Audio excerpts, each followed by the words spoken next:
Liar. Everywhere.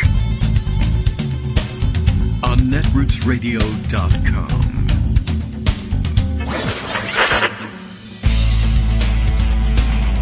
David Waldman. Kagro. In the morning. Now, here's David Waldman. Hey, good morning, everybody. How you doing? It is Monday, February 12th, 2024. Time for another show. Still 2024, as it turns out. Seems like it's going on forever. And the big news is, I guess, according to, I don't know, online lore or social media, who knows what, the Democrats won the big Super Bowl special election. That's right, we won football forever. I don't really know how that happened. It used to be, back in the olden days, if you had Kansas City playing San Francisco, presumably you would have had Red America, MAGA, QAnon, wackadoodle Republicans lining up with, I guess, Heartland Kansas City against evil, depraved San Francisco or something like that. They used to, in fact, campaign fairly frequently, and maybe still do, against San Francisco values back when Nancy Pelosi was Speaker. Of course, now the leader of MAGA America believes that Nikki Haley was Speaker during all of that time, and I don't know what to tell you about that. But anyway, everything was flipped yesterday, upside down, in terms of the usual, I don't know, the usual way they might line these things up, all because something. Taylor Swift is, well, didn't start with Taylor Swift, but Taylor Swift is dating Travis Kelce, and so therefore something, and that was actually the focus for a lot of people last night somehow.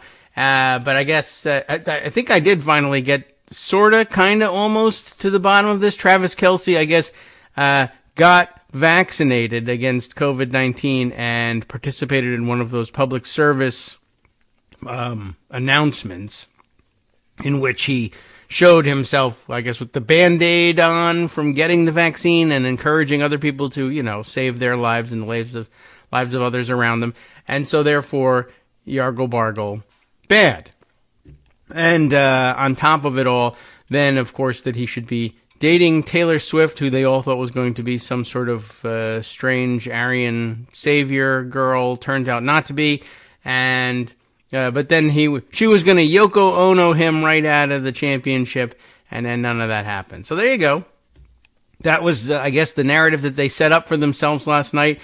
And of course, when it turned out that no, the COVID vaccine didn't diminish his health to the extent that he was unable to play and to captain his team to victory in the Super Bowl, and is also dating the most famous, popular, current singer, what have you. None of that stuff appears to have gone wrong for him. So, of course, now Republicans are saying, well, again, like most things, it was all rigged and something. So, I don't know. If you're really one of those people, you probably shouldn't even be participating in society at this point. Don't watch the game. Don't ruin it for the rest of us. Other than that, I had no interest in the game. I guess to the extent that it would make MAGA people sad, I guess I thought, all right, well, that'd be okay with me then if Kansas City wins again, even though they won last year.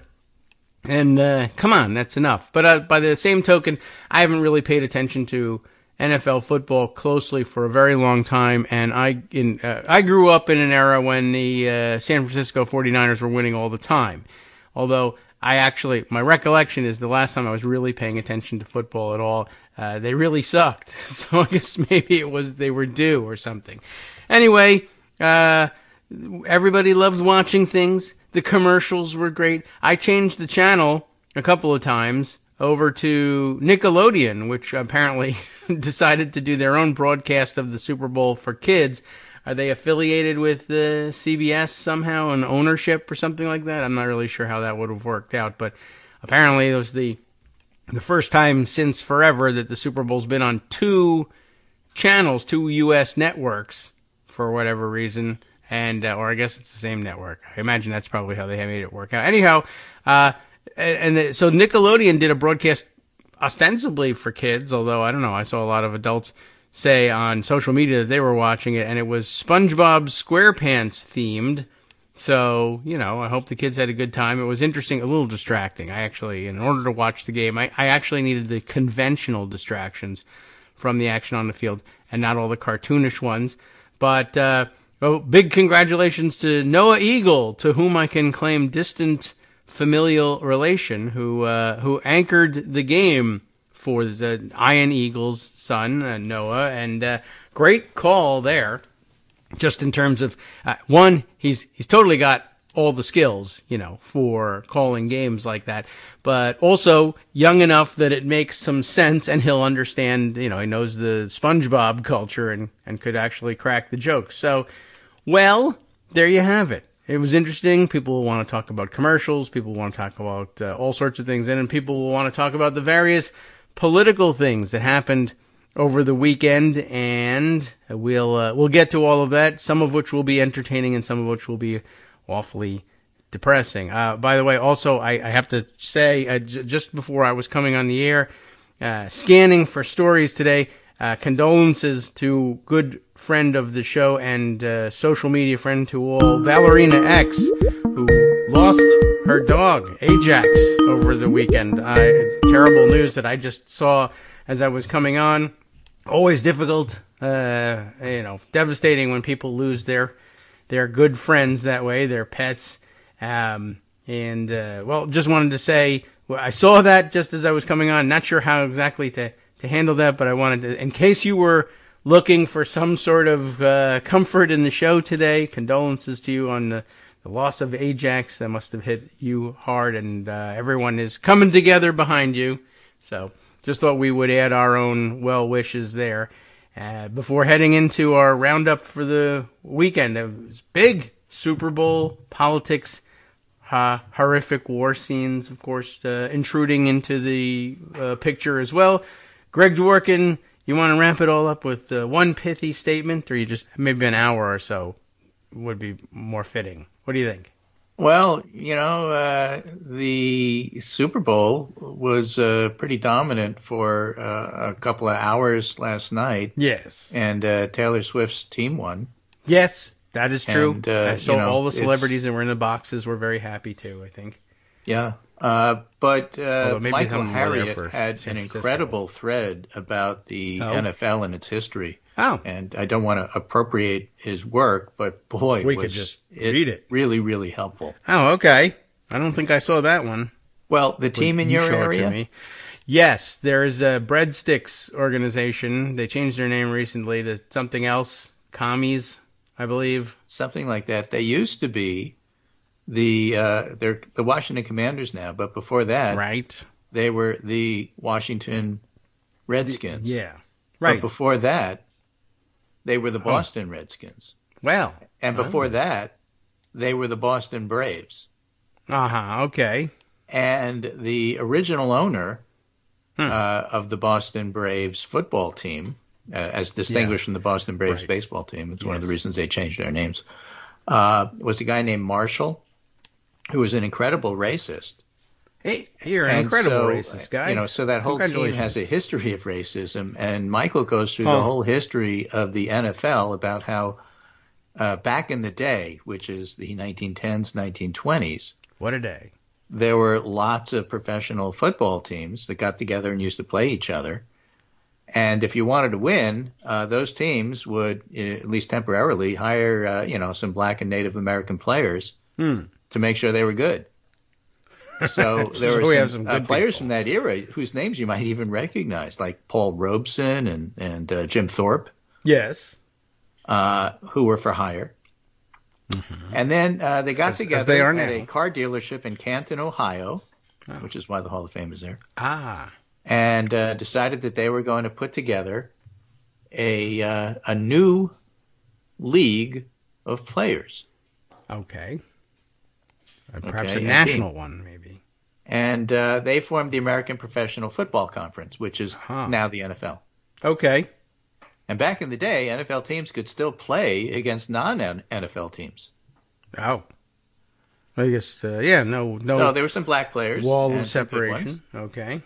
And then they wanted to expand and become the NFL as we know it, one of the ways they did that was to recruit teams like the Boston Braves and their very wealthy racist owner, Marshall. Well, yes. And he said, okay, I'll come, but the deal is in 1933, the NFL wanted him, so they agreed to his one condition: no black players.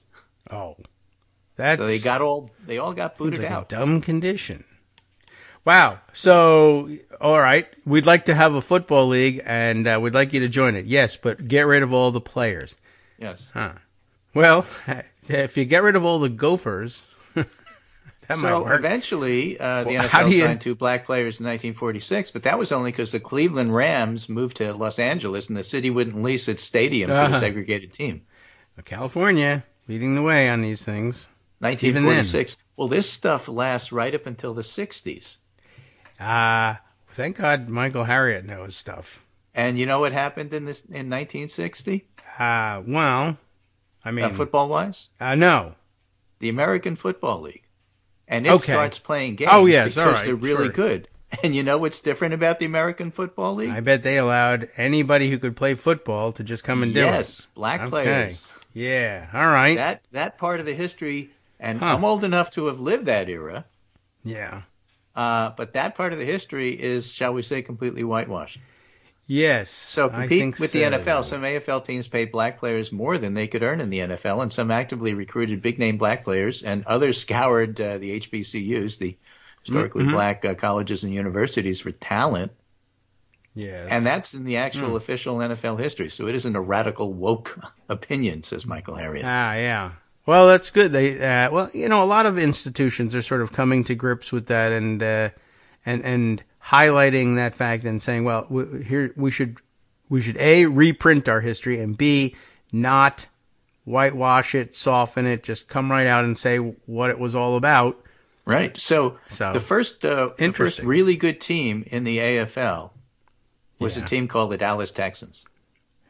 Well, all right, that's a name. You may not remember them. I don't. The Texans wanted to draft a black player, says Michael, named Abner Haynes. But the Steelers had drafted him. And everybody wants to play in the NFL. So the Steelers come to visit him, tried to recruit him. Okay, the white boys were dead drunk when they came to visit, says Michael, but it was still nice. There was just one problem. Haynes' dad was a minister and civil rights activist. So he signs with the Texans. He wins Rookie of the Year and MVP. Okay. And leads the league in rushing and touchdowns. And then in 1962, the Texans won the AFL championship. Mm-hmm. Then they moved to Kansas City and become the Kansas City Chiefs. Oh. So they could have done better on the name. I'm talking about history of teams you know well. Washington Commanders, Redskins. You know who they are. But also the Kansas City Chiefs. Yeah. And the Kansas City Chiefs' first hire was a black full-time scout in pro football named Lloyd Wells, Judge Wells. Huh. Okay. And he's good at his job, but he has a secret weapon. Yeah. He's friends with Eddie Robinson, Grambling's coach. Oh. Aha. Okay. So pipeline. And before the 1963 draft, Robinson says to Judge Wells, the scout, listen, forget about all the white boys in the draft. I got the best player. Kansas City drafts Buck Buchanan. First pick in the draft. Hey, all right. Based solely on Eddie Robinson's word, Buck Buchanan became the first black player in pro football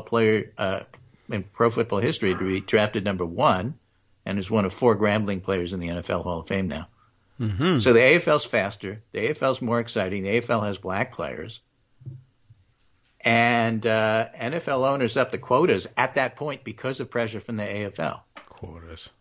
But the AFL already has in place. They're getting all the good players. Right. And by 1966, the NFL agrees to have an AFL-NFL game every year. Yeah, they should do that. What do you think? Right. One at the end? So in the first year that they did this, Green Bay played the Kansas City Chiefs. Right, okay. And they lost. And the NFL won the next year. So everybody's still saying, well, the NFL is much better. The NFL is much better. You know.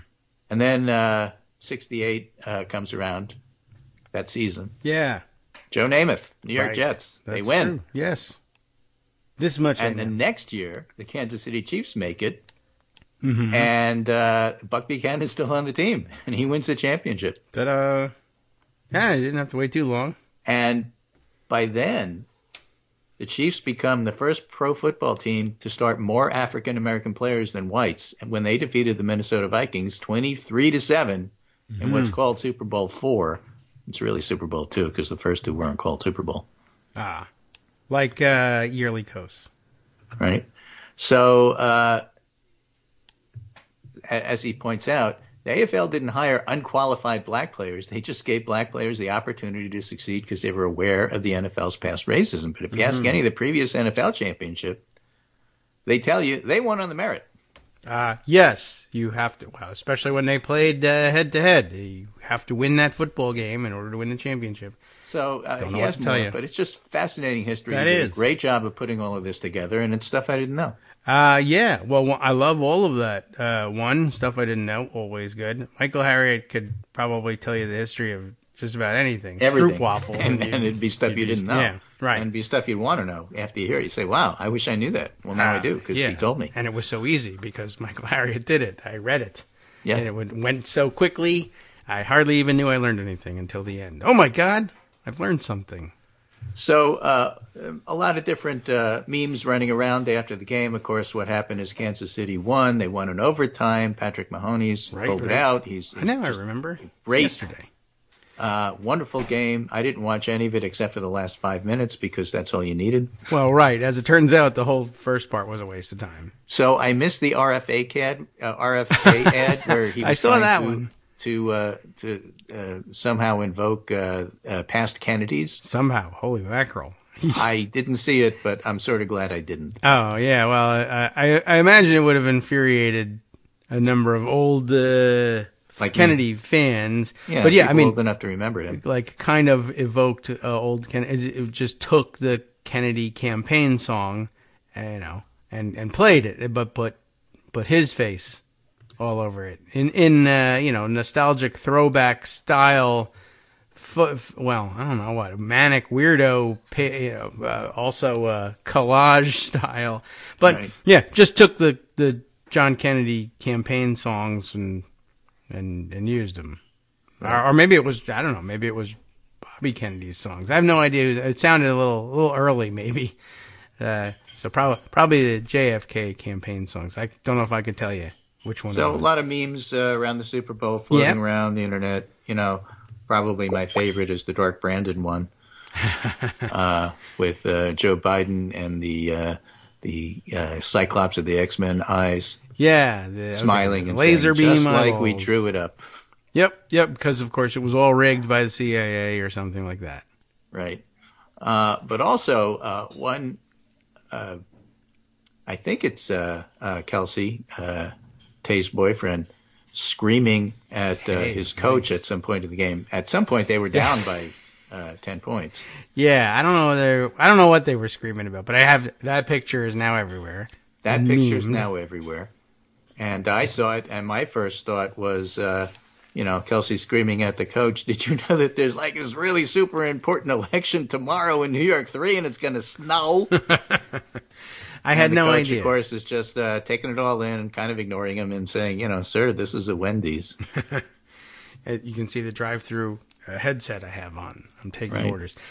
Yeah, I don't know. I mean, I saw the picture. There was a point where I saw, and maybe this is a still photo of the video that I saw, that there was, coverage on the sidelines, and I did see him run up to the coach but bump him, and I think he was probably shouting something to him, and then got too close, and almost like he gave him a shove, which ordinarily, you don't do that to the coach of your own team, right? But I think he was just overexcited about what was going on.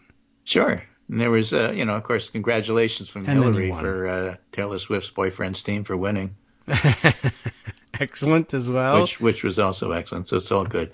But listen, about that election tomorrow, I thought maybe we'd spend a little bit of time talking about that. Yes, it's now tomorrow. Okay. And as you pointed out, a big snowstorm is coming. Not here, but, New York, Boston. Well, where I am, we're going to get 6 to 12 inches. But just south of the Long Island Sound in the Long Island district, they're probably going to get 1 to 2. They might get more. I don't think it'll be enough to like really affect the election. The reason it's important is Democrats vote early. They vote by mail, and they vote early, and Republicans show up on Election Day. So bad weather on Election Day is bad for Republicans, and it's basically a toss-up race. Okay. So I thought I'd just give you some facts and figures about the district, because like I know how much you love numbers. Sure. And you hate it when we don't have lots of polls to read to you. Oh, okay. So we'll do this instead. All right. I mean, the polls show the Democrat Tom Suozzi up by about 3 or 4 points. I wouldn't believe that at all. It's a toss-up race. It could go either way. See, here's the thing. You got to know a little bit about CD3. So I'll tell you. All right.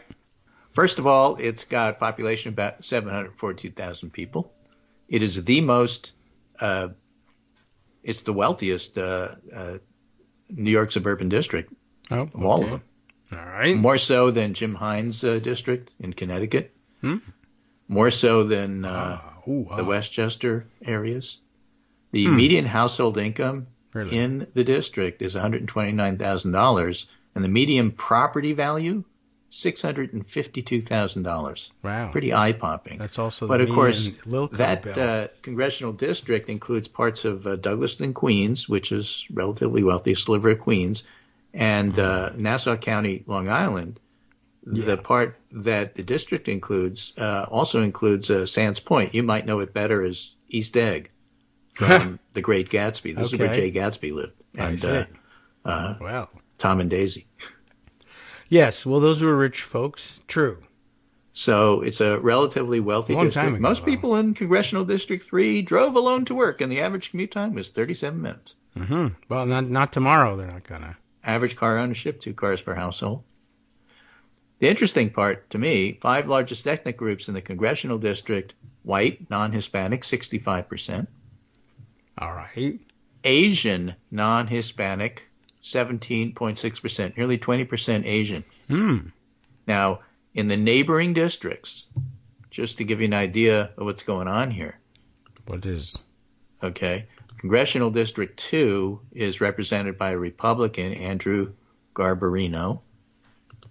4 from the Sweat Hogs. is represented by Anthony D'Esposito, Republican.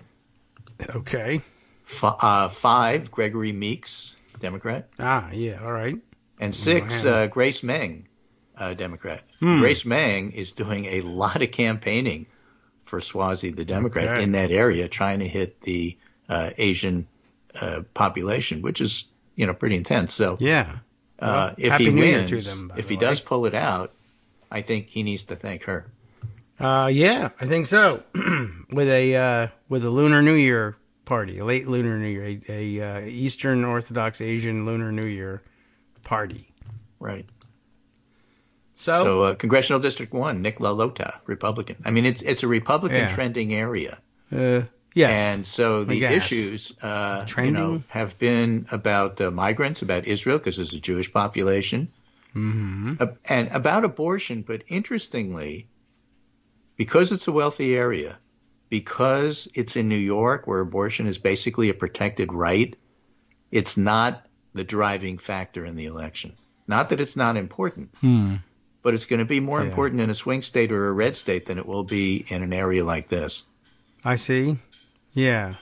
Maybe a little less. Because they don't feel threatened. Yeah, right. A little less of an effect from it Less in terms of driving. It's still important. There are people who voting. basically said, "I'm voting on this issue." It's going to be less important than it will be in other races in other areas. So that's why you can't say, abortion's been powering all of this. Why doesn't the Democrat just win? Well, that's why. Okay. Well, why doesn't he just win? Sure. Why don't we think that about any race? But okay, there's not quite the same urgency. But I mean, if you don't go and vote, you never know when you might land on the doorstep of that urgency. So keep it that way. But right. They got and saying, or listening that this is a Biden district is true, but irrelevant.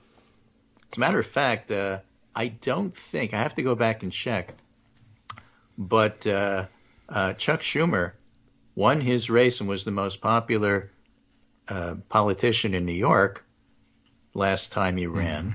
Okay. For whatever that's worth. I think he ran ahead of Kathy Hochul. Okay. Okay, Lee Zeldin is from Long Island, not from this district, but basically this is Zeldin country. And so, people shouldn't think that Tom Suozzi in any way, shape, or form has an edge. It's a toss-up race. And so that's why the weather tomorrow is going to be so interesting. Yeah, okay.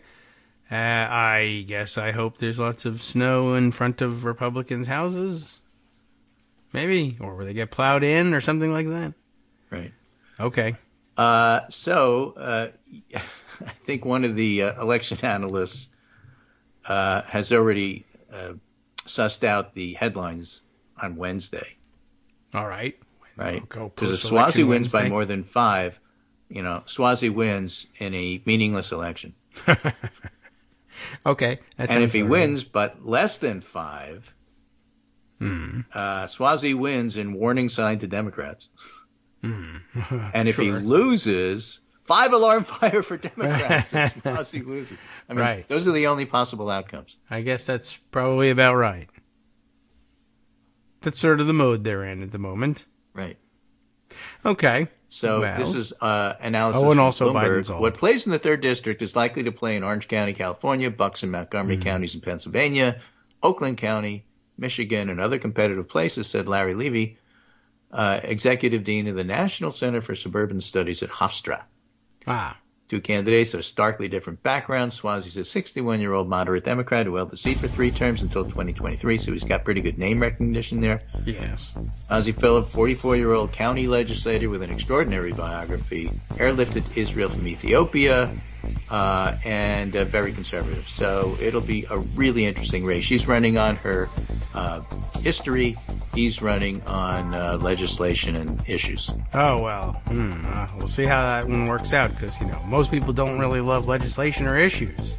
But hopefully that helps out. Hi, everybody. It's me, David. Let's change things up from the old fundraising pitch for just a minute and talk instead about how you can be a part of our show. If you've got a smartphone or any other electronic recording device, why not sit down and record a segment for us? Read us an important article and give us your take. Or read one of your own original essays, or even just give us your commentary on something you'd like to share that's important to you. Then send the file to me at kagrox@gmail.com, and I'll try and work it into the show.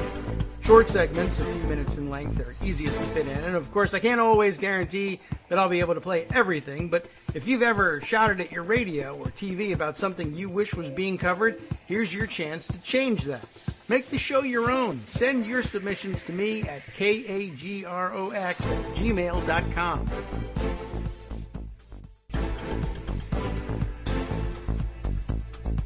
All right, welcome back now to the Kagro in the Morning Show here on Netroots Radio. Simulcast on Nickelodeon on another channel where it's SpongeBob SquarePants themed, so we can follow along even if you're a youngster. So, all right. Other things happening over the weekend? I don't know. Not much. I guess. The title of the pundit roundup this morning was Donald Trump makes news about NATO and not in a good way. Well, no, he was never going to make it in a good way. Read you some of the headlines here. Trump says he'd disregard NATO treaty, urge Russian attacks on U.S. allies. That sounds traitorous, yes. It does sound traitorous, doesn't it? New York Times was handling it gingerly, as the New York Times tend to do. Favoring foes over friends, Trump threatens to upend international order. But the subheader is a little better than that. Donald Trump suggested he would incite Russia to attack delinquent U.S. allies, foreshadowing potential changes in the world order if he wins the election. And then Trump draws fire for his comments on NATO and Russia, as he should. I mean, this is awful. But he wasn't drawing fire from Republicans. Well, no. They were just explaining him away as usual. For him. He was literal, not not substantive, or he says stuff like that all the time. You don't have to pay attention to what he says. When he says he's going to deport immigrants and round them up and put them in camps, you can't take him literally. Oh. Just because he's telling you this is what he's doing and he's got a plan for it and Stephen Miller's all over it, you shouldn't believe him. Right. Because if you do, you'll find out before it's too late. And then if that happens... And you'll do something about it. We can't have that. Yeah, and then you'll have been wrong. Just the same way, Marco Rubio says you shouldn't pay any attention to what Trump says about this. He said stuff like that before, and he's never really done anything. That's because there were people who wouldn't let him in a second term there won't be people like that because he's fired them all. Yes. And he's going to have people like Stephen Miller. They'll be in camps, all these people. So maybe the best piece on this is Tom Nichols in The Atlantic. Trump encourages Putin to attack NATO members. Yeah. At a rally on Saturday, the former president announced he'd tell the Russians do whatever the hell they want. The state's delinquent in their bills. But leave aside, if we must, Trump's record as a serial liar, which is a good point, who lives in a world of his own fantasies. Trump's comments today are a lot more dangerous than most of his unsettling puffery. And Americans should refuse to let the statement pass as if it were just another distasteful lump in the rancid stew Trump regularly serves up to the faithful. Instead, we should concentrate on the more terrifying problem, a reality that exists independent of Trump's imaginary sir conversations. Okay. Right? That Sir, was a sir one. I just thought about voting for you, and I couldn't help it. I started to cry. That Tears garden. running down my face. The leader of My one of eyes. America's two major political parties has just signaled to the Kremlin that if elected, he would not only refuse to defend Europe, he'd gladly support Putin during World War III and even encourage him to do as he pleases to America's allies. Excellent. Or as Ben LeBolt puts it, there should be no bigger story in the world today. And I don't think there is in the world. What America does, we're paying attention to the Super Bowl, but there's no bigger story in the world today. Let's see who actually covers it. Trump suggests he disregard NATO ally urge Russian attacks on allies. Yeah, So, that's the bad part. There's a lot of AP has it. NATO leader says Trump puts allies at risk by saying Russia can do whatever they want. It's just really interesting that this is one of these things that breaks through and actually gets Trump some coverage, which I don't think in the end helps him. But we really need a whole lot more of this. Yeah, that would be helpful. Although, it's questionable how many voters know what exactly that means. But It's time to the learn. subheader makes it pretty clear. Let Russia attack whoever they want with American. I mean, this is pretty plain support. language. Well, this isn't really yeah. difficult. This isn't esoteric. I No. voted for it before I voted against it, or what does HR 273 as amended to bring up the previous question. It's none of that. It translates Very pretty straightforward quickly. language. Yeah, they may or may not know exactly what NATO is or isn't, but I think most people are capable of grasping. Wait, he said he would allow Russia to attack whoever they want? I get that. That's bad, right? We're against that? Oh, well, except me. I'm a Republican member of Congress. I'm for that, but and even if I am against it, personally, I'm going to change now and become for it because of how strong and resolute it is to allow the other guys to conquer whatever they want. Right. Something else that happened over the weekend, which was also big news, is cloture was invoked. Not on you, not on me, Well, I feel but like it on the was foreign me. aid bill. Yes, they were working over the weekend to do it. 67-27. So they All got right. their cloture. And the Politico headline, I think, captures properly how this should be framed. GOP senators defy Trump by advancing foreign aid bill. The vote was a decisive 67-27. Sponsors say they'll get even more when it comes to the final passage, which, of course, won't be until Wednesday. Okay. Because even though they worked through the weekend and they've been working on this ever since they were working on the border bill package to go along with it, you will recall Trump told the Senate to kill the border bill, so they did because they see political advantage to that, electoral advantage. And we'll see how New York 3 plays out tomorrow, for example, on that very issue. It didn't work out for Ed Gillespie and caravans in Virginia, but they always go back to the well, so we'll see how that goes. On the other hand, Trump also told them not to pass this because he's in Putin's pocket, and the Senate said, no, we're passing it. And so they ignored him and they did it. The reason it's not going to come up to a final vote until Wednesday, even though they've been working on this for a long time, is because Rand Paul won't let it. Apparently, in order to get rid of amendments or add amendments, you need unanimous consent, and Rand Paul won't give it. So he's going to run out the clock to the best that he can. And Schumer said, if we can't agree on how these amendments, meaning if Rand Paul won't shut up and sit down, then we're going to vote on this on Wednesday. Oh, okay. Well, even after invoking cloture, you have some 30 hours to debate the bill, during which point unless you're allowed unanimous to offer consent those says amendments. let's skip the 30 hours. Right, and he won't do because that. Rand Paul won't do it. So that brings us, I guess, to Wednesday in terms of 30-hour. Well, I mean, I guess they could run the clock continuously and maybe get a Tuesday vote, but scheduling being what it is, they may be more comfortable with Wednesday, but still. Maybe, but see, the whole point there is instead of dealing with the esoteric, how come Wednesday and not Monday or Sunday because of esoteric rules about 30 hours, the headline is simply GOP senators defy Trump. Plain, simple, plain language. That's what's important. That's what people need to hear. I guess so. Okay. Sure. Not you and me. We like the esoteric stuff. Don't get me wrong. Right. In fact, I mean, because that's why I'm there's always an opportunity pestering you for about it.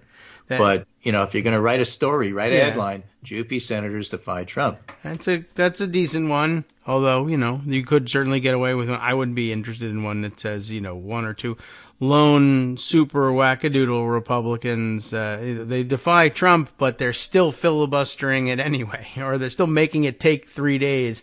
A 67-27 vote to go forward, and one jackass is going to make this take until Wednesday. And this isn't the public. This is the press that I'm talking about here. Uh-huh. But one of the paragraphs here illustrates the problem Republicans have. Okay. The package faces some resistance from Republicans who say they won't back further aid to Ukraine unless it's amended to include border policy changes. Well, they won't allow that.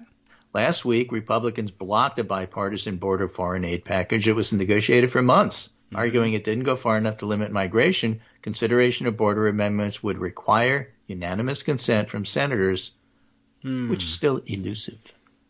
Yes, I would say it is elusive. But the point here is that reporters well know that it's garbage for Republicans to say, wait a minute, I like this bill, but it can't go forward unless it addresses my border concerns. You had the friggin' opportunity to deal with border concerns last week, and you rejected it. Because had you let that bill come to the floor, you could have amended it. It's, too close in time. Everyone just finished writing those stories. We're not buying it, and that's not the headline. Okay. That's what the reporters are telling them. That's good. That's good. So the next, 3 or 4 days while they remember that, yeah, until they forget. Good. Right. And so the article points out, on True Social, Trump wrote, from this point forward, are you listening, U.S. Senate? No money in the form of foreign aid should be given to any country unless it's done as a loan, not just a giveaway. So the point is, if this bill passes on Wednesday, Trump failed. And that will be the headline. Okay, I would take that. Oh, by the way, I mean, he fails the frequently. aid they needed. That's sort of kind of good, but, Trump failed.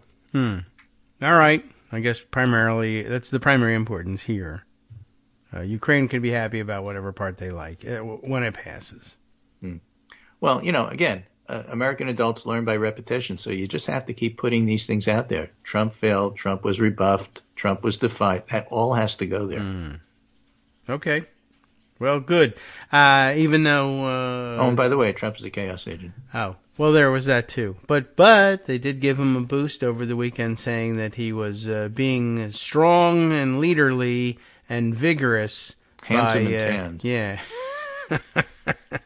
By shambling around inside of the shell of his suit and screaming about things.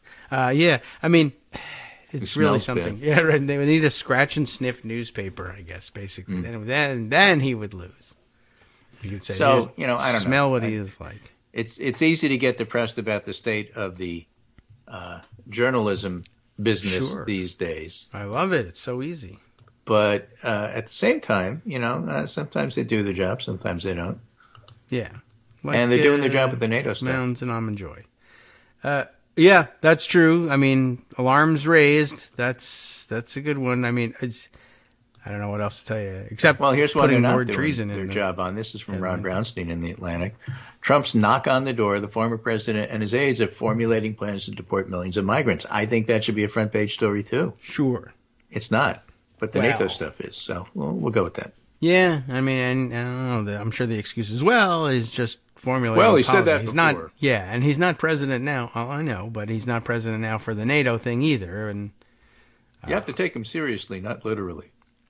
No, you have to take him literally and seriously. I guess. I mean, yeah. What did the originalists on the Supreme Court say about taking him literally or at his word? We don't know yet. Well, they're not there yet. Okay.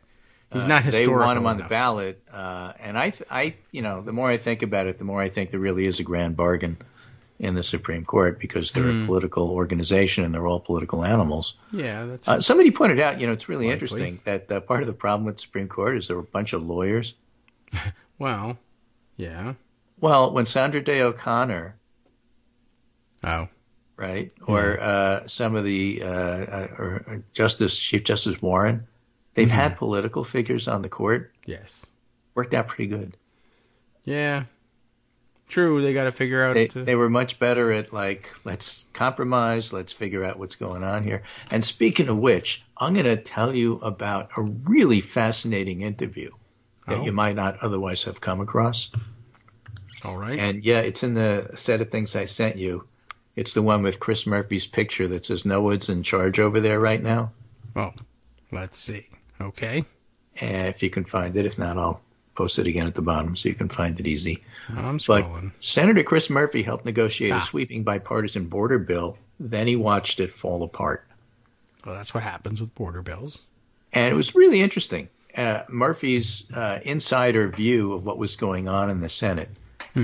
Like, for example, I don't agree with anything about his policy for the most part, but James Lankford is honest, and you could deal with him, and he meant what he said, and he's a textualist. And when you negotiate with him, you're not negotiating ideas, you're negotiating text. So you have to understand that about him. And if you get that, you can work with him. Okay. Right? And his direct quote is, if you negotiate with James Lankford, you're negotiating text, not just ideas. Okay. And then he talked about Kirsten Sinema. And Sinema's not an idea person. She's a mediator. The reason she's there is she's just trying to get everybody to talk to each other. And she did her job fairly well and was able to keep dialogue going a number of times where it looked like it wasn't going to work. She didn't really care about, this idea or that idea. She wasn't working on it from that point of view, even though she's from Arizona. She was working on it from the point of view of let's get something done. So that was her role. Well, sure. So Murphy says, so I brought general progressive values to the table. I also brought a bit of fresh perspective. I'm somebody who thinks my party's been wrong for being so sort of defensive about immigration. I think we need to recognize this is a moment the American public's demanding we pass some new tough laws, and it's not representative of everybody in my party. Lankford is somebody who spent a long time studying this. He's been down there dozens of times. He knows the statutes in and out, and he's somebody who's expressed a lot of interest in this topic for a while and has learned it well. So we brought that expertise with him. And Sinema, obviously, her skill is producing compromise. She sits in the room as somebody trying to bring James and me together. He represents the conservative right. I represent the progressive left. And Sinema's trying to figure out a way to get the two of us on the same page. So she's very squarely focused on getting a result, was not focused on her own independent ideas about what to do about this. I guess that's good because I don't know that I would be very interested in her ideas. Right. So what was your relationship with progressives like, Politico asked? I heard from a lot of activists who were concerned because you didn't have a history in immigration that Murphy's going to sell us out here. So Murphy says, look, I can understand why people looked at me with skepticism. I haven't worked my entire career on the issue of immigration, and I'm a white guy from Connecticut. So race becomes an issue, and I understand where people are coming from. But, all I can tell you is throughout the process, I'm keeping in touch with my Latino constituency in Connecticut, talking to Alex Padilla. I know the perspective I'm lacking inside the room, and I try to compensate for that by being very closely in touch with Latino leaders that I respect, but I generally understand why some people would wonder why I was in the room. And the reason is because I could work with Republicans. We have to get something done. Well, so look, you have these. I thought you could. Yeah, well, he did. They produced something. He did work near them, and they did produce a thing. It just didn't, happen. Right, but for reasons, and the reasons weren't his work product.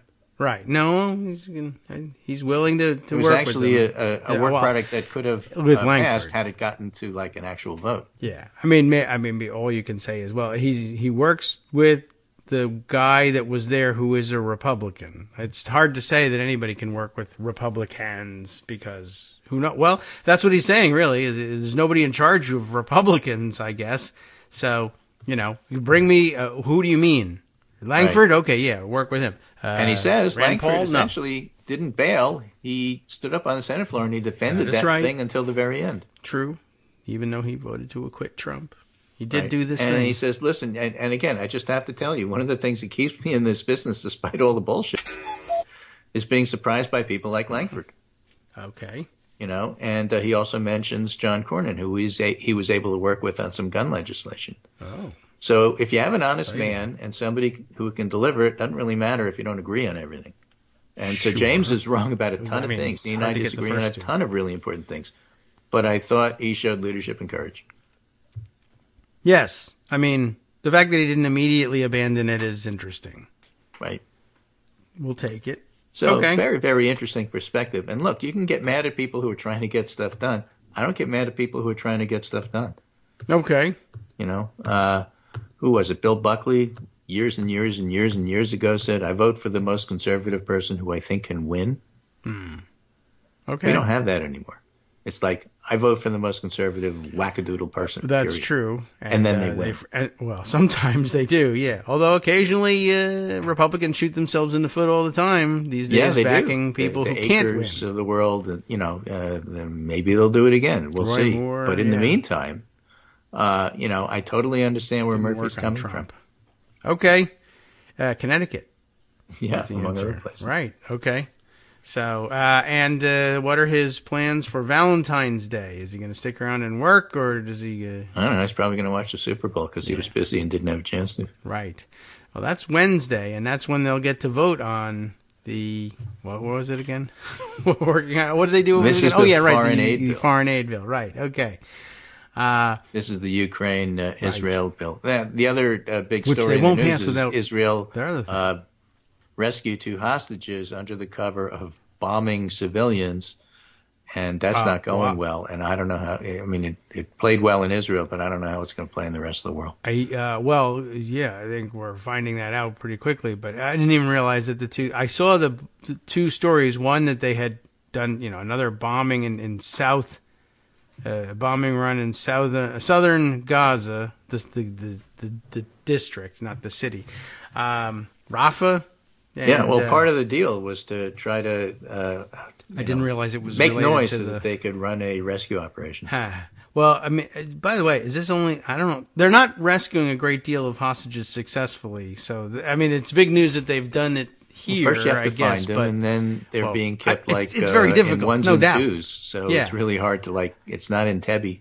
No, which of course is what Netanyahu was hoping for, and any time he can wave the Entebbe thing, that's his whole claim to fame. So, but yeah, I didn't realize that the 2 were related. And yeah, I mean, they've had some pretty spectacular failures in their attempts to rescue hostages, such that the hostage families now, very few of them have any confidence that there's any real serious effort going on. No, in fact, not just the families. There's demonstrations of hundreds of thousands of people all the supporters who want Netanyahu to take the deal. And, other news over the weekend is that Biden publicly said, I don't think Netanyahu's all in on ending this thing. Well, I think he's doing this for his own benefit. Yeah. Okay, that is news. Said, for a U.S. president to say. I guess, but he said it publicly, which is that is good. Also, I mean, another angle of this this particular,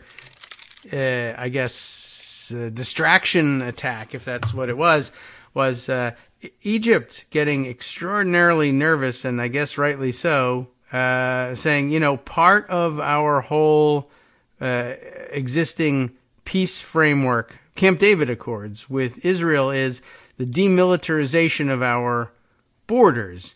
Yes, and bombing the area is not demilitarization. Yeah, and that's the border. That's the border between Gaza and Egypt. And Egypt is saying, remember, part of the terms of our peace accords is the Israeli army will not be on the doorstep of Egypt's border ever again. And that is not happening. You are, in fact, on the doorstep of our border. We may not be bound by the terms of this agreement if this happens, if this becomes a military operation in Rafah. what are we supposed to make of this? You're breaching the treaty. We're out if you do this. And, so now it's a close call of, does really dropping a few things from an airplane really mean the same thing as massing troops? Well, I'll tell you what, I'll get back to you in a couple of days. And if the answer is yes, how are you going to answer the world? Right. So it's pretty remarkable. Could be the end of that this smorgasbord roundup with a piece from Roll Call, which is of interest. House GOP had the lowest win rate on party unity votes since 1982. Vote Study's annual tally finds minority Democrats won nearly a third of divided votes. Okay, interesting. So for those of you who say, well, the Democrats are just useless, they can't do anything. Well, it depends what you mean. It's hard for the minority, but... Yeah, first of all, it's the House, and the House is a majoritarian institution where the minority usually can't do anything whatsoever. All right. Occasionally can block stuff, but usually not. And so the fact that they won a third of divided votes is extraordinary. Yes. Interesting study, too, and you have to... they have more what? More. Well, House Republicans are the least unified party bloc on legislation in more than 4 decades. Wow. And that's the case even without multiple ballots it took to pick a speaker. Yeah, right. And it's interesting, given that the usual complaint about the operations of the House and then increasingly the Senate is how everything is so strictly partisan and party lines, and they're so polarized, and there's no crossing the aisle. And I mean, they're not crossing the aisle in agreement with one another. That's not what's happening. But yet the unity is not there. So in addition to not getting anything done, they are also still polarized. It's just that they are also not cooperating inside of one of the polls. Right. So to give you an example, how often did the majority party win? In the House on votes, the majority party won 63.7% of the time, lowest rate since 1982. In the Senate, which has an equally thin majority, 91.5% win rate, 4th highest on record. Yeah, I mean, I guess really the thing to ask is, and we won't have the numbers at hand, but I bet you can guess approximately, and it's a theme you've been on constantly. What was the number when Nancy Pelosi was Speaker with a razor-thin majority in the House? You don't have to switch sides and over to the Senate to compare. You can compare Nancy Pelosi's record. Yeah. And, that was probably up near the 90s as well, because she, 1, knew how things were going to go, and 2, didn't test anything until she knew she had the votes. Well, in her last couple of years? Yeah. 98%. There you go. All right, so not 67, but that would be a Democratic record, by the way. Is it? Okay. That's really something as well.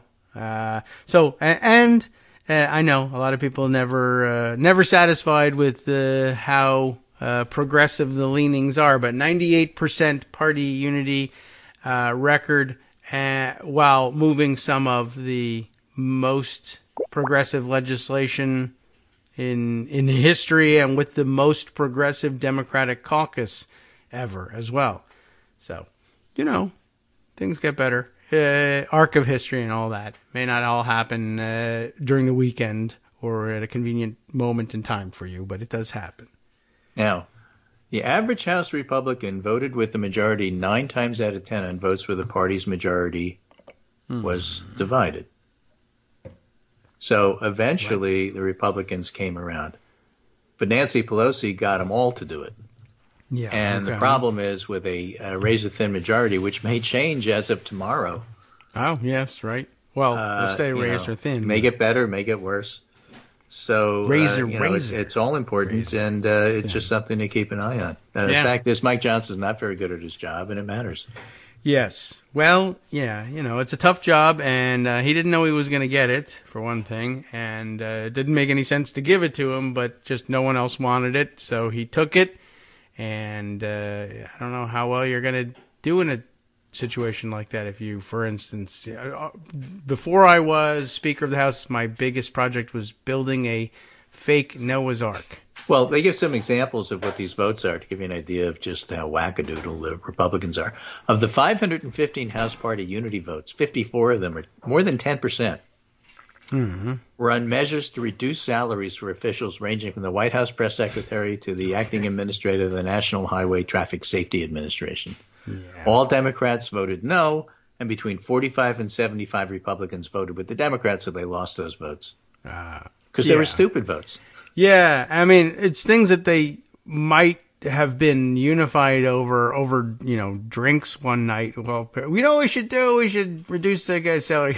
Yeah, that'd be hilarious. All right, this is did the MAGA faction. This is the Freedom Caucus agenda.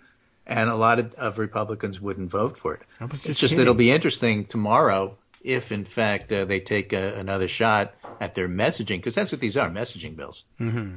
So, because they have no chance in the Senate, they're not going to pass, and it's not going to become law. But it'll be interesting to see if they take another crack at the Mayorkas impeachment, and whether or not turnout on they can't. The Bears have on the Congressional District 3 race has anything to do with what they actually do. They can't count votes, so they're not going to do it based on whether or not they have the votes for it. Yeah, it might have no effect whatsoever. We had a 2-vote margin before. Now we have less. Let's try again anyway. Right. Steve Scalise's back, and so the numbers changed because even if Swazi wins, he's not seated for a while, and we don't know what a while means. That's true, and I guess Republicans have some. I guess they could delay a little bit too if they want to. Well, the main thing is New York State has to get its act together and report officially that he won. Forget that. Yeah, exactly right. So, yeah, that might take some time. I don't know. Hopefully not too long. Usually takes 10 days.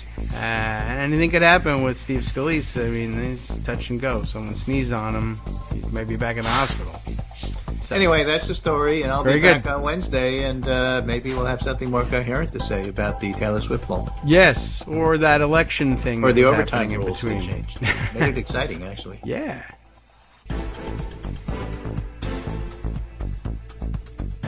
All right, welcome back now to the Kagro in the Morning Show here on Netroots Radio. Many things to discuss. We'll see what's in pocket here. I guess we got to talk a little bit about, the Trump thing over the weekend. I mean, the headlines are the headlines. You heard what there was to hear. He's crazy.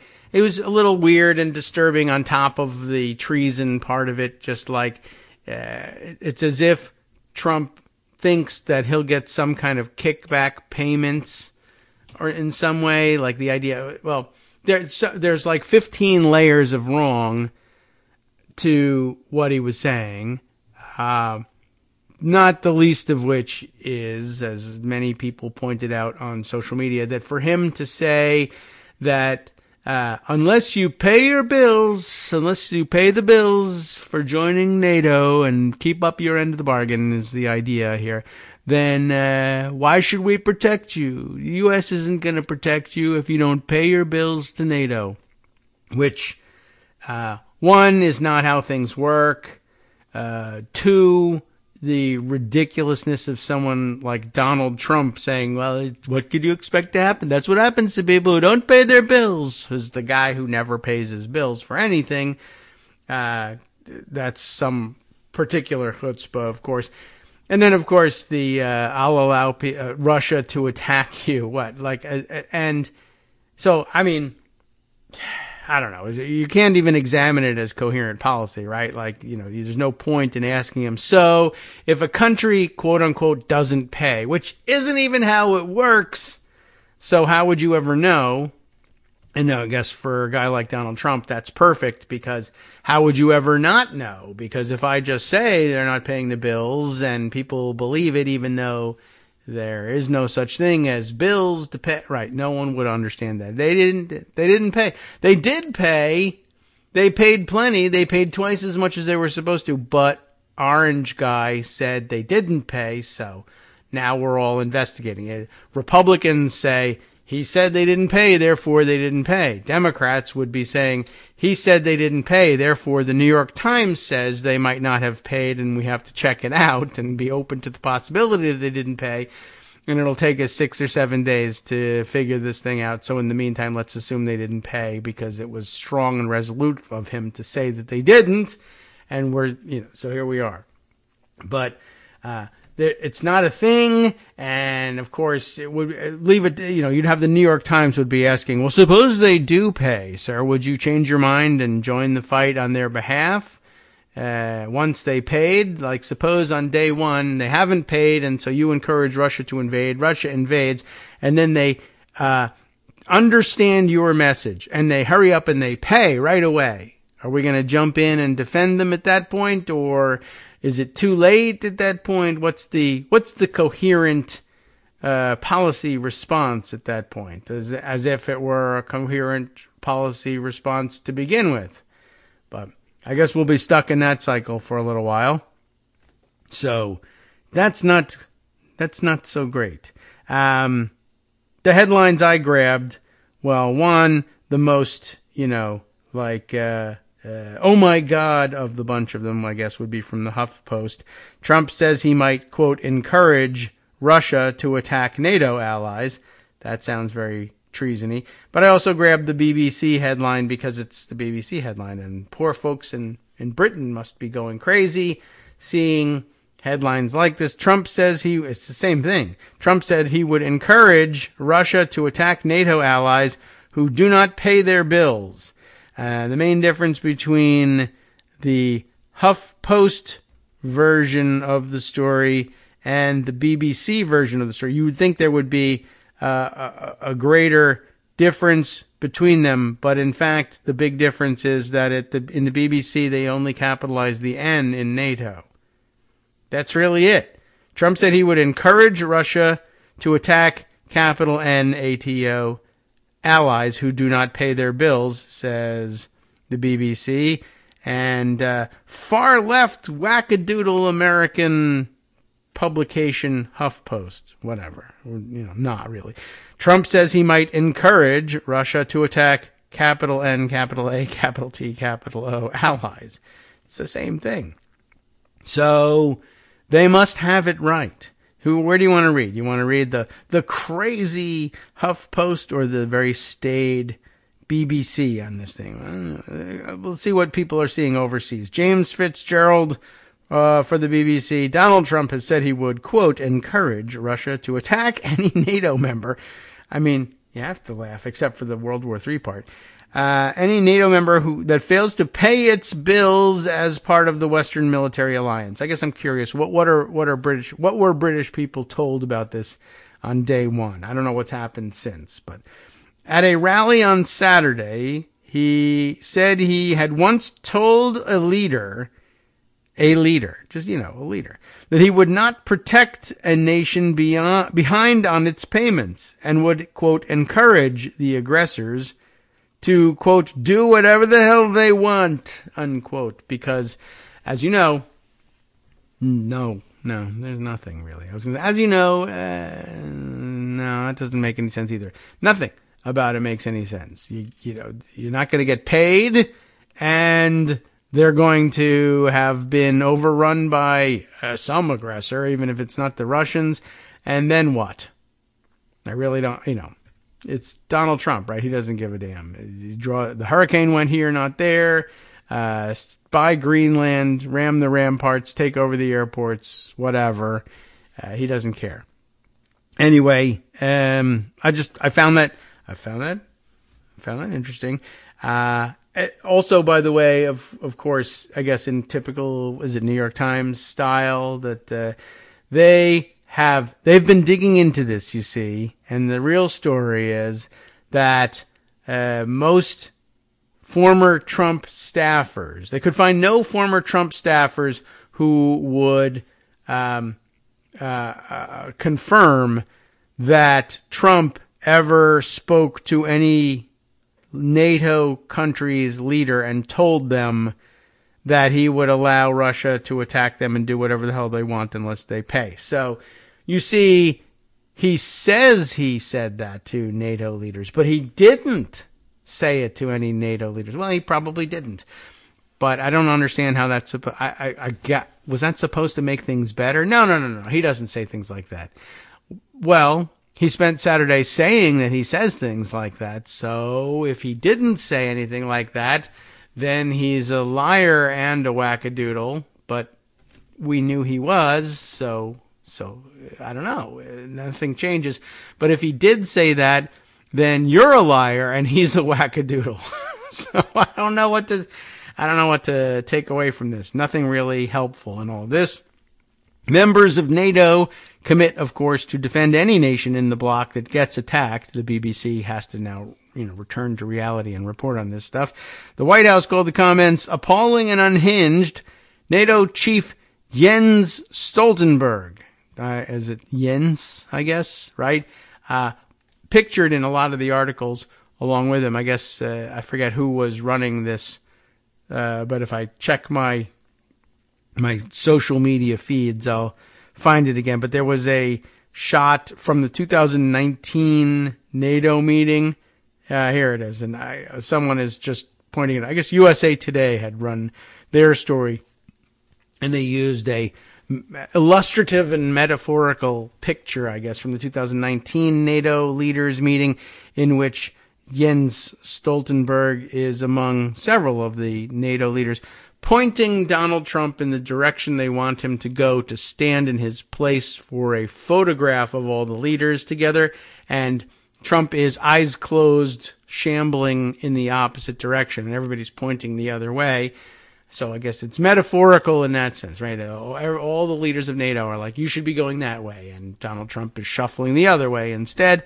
Anyway, he's face to face with Jens Stoltenberg, who, by the way, stands 1.87 meters tall. That's about 6 foot 1.5 inches.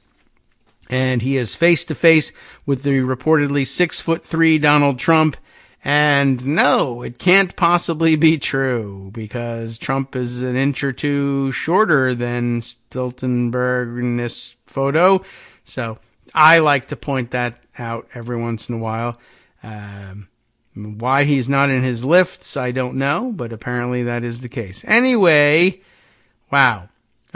So yes, go ahead and attack any member nation, and because they didn't pay, and then I don't know what happens, whether he thinks people then scramble to pay, and then he would pocket some sort of finder's fee or collector's fee against NATO. Like, they didn't pay their $2 billion, but now they did pay their $2 billion. I should get 100 million of those $2 billion, and you can have the rest, because you would have had zero, but you're far better off now. Just pay me 10%. Anyway, I don't know what he thinks he's going to get out of that. So, NATO chief Jens Stoltenberg said any suggestion that allies will not defend each other undermines all of our security, putting soldiers from NATO countries at risk, which it does. Addressing crowds during the rally in South Carolina, Mr. Trump said he had made his comments about Russia during a meeting of leaders of NATO countries. Well, he didn't.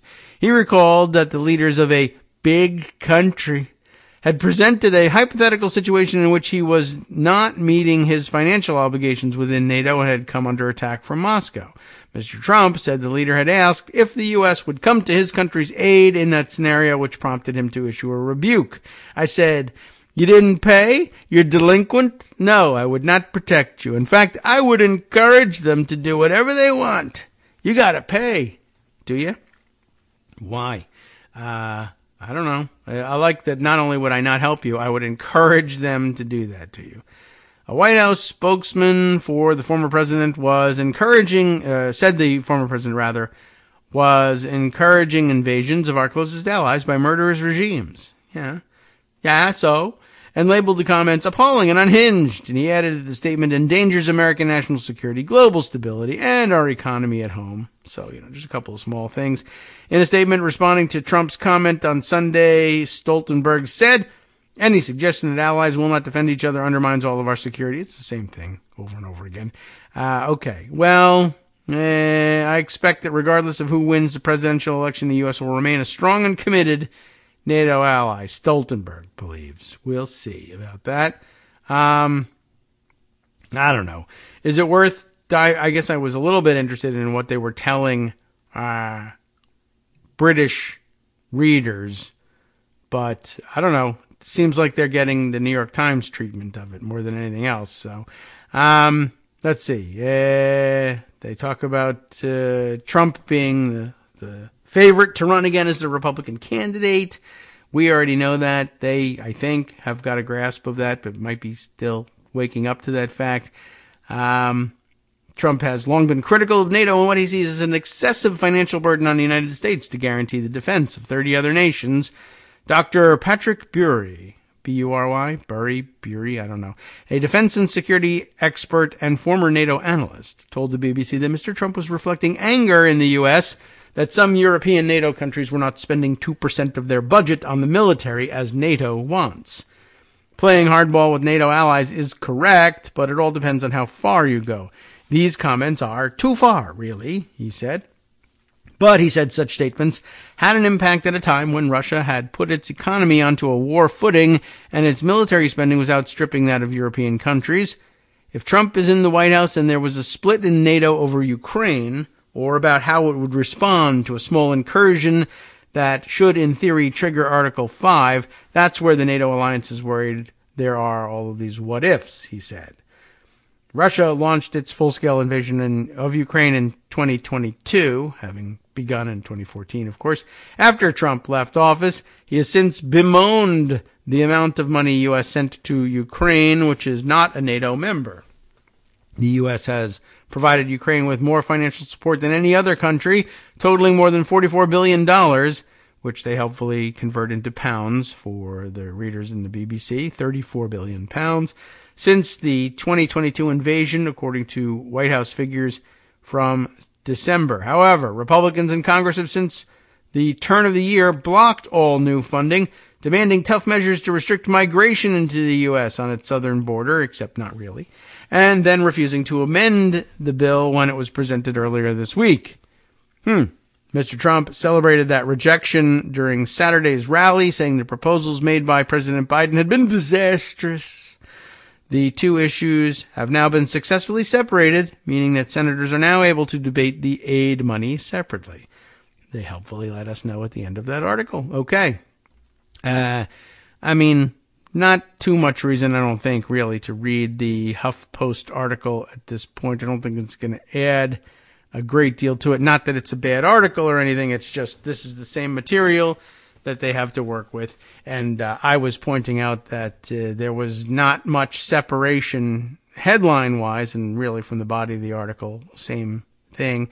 Not much separation between the HuffPost and BBC on that one. And that's, I think, meant to reflect how out there and insane Trump's comments actually were. There's really just no other way to report that.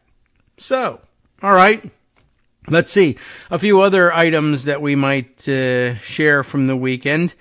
Here, for instance, this bit from NBC News, Ryan Riley reporting this was, it's amazing and true. I think he commented on this article on social media and saying, we're still learning new things about what happened on January 6th, which is amazing. It was there's a large number of people doing a large number of stupid and unbelievable things, many of which were documented on video, but, how long does it take to comb over every minute of every video that's out there on every cell phone?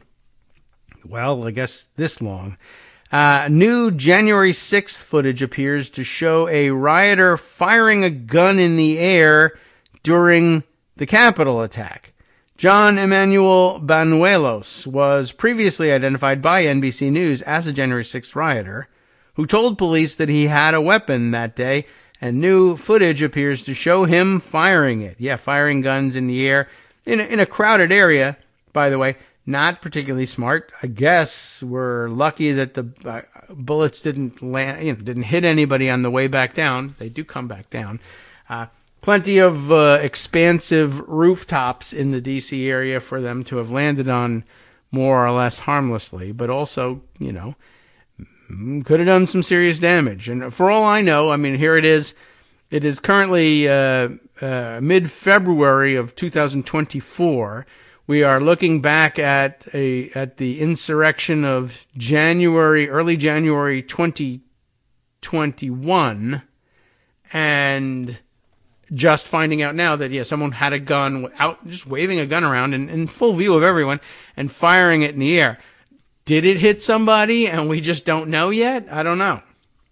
maybe it wouldn't surprise anybody to find out that in the news archives somewhere of January 7th, it turns out that there was some kind of shooting in Washington, D.C. that was reported as unrelated to the insurrection because it took place blocks away from any insurrection-related activity.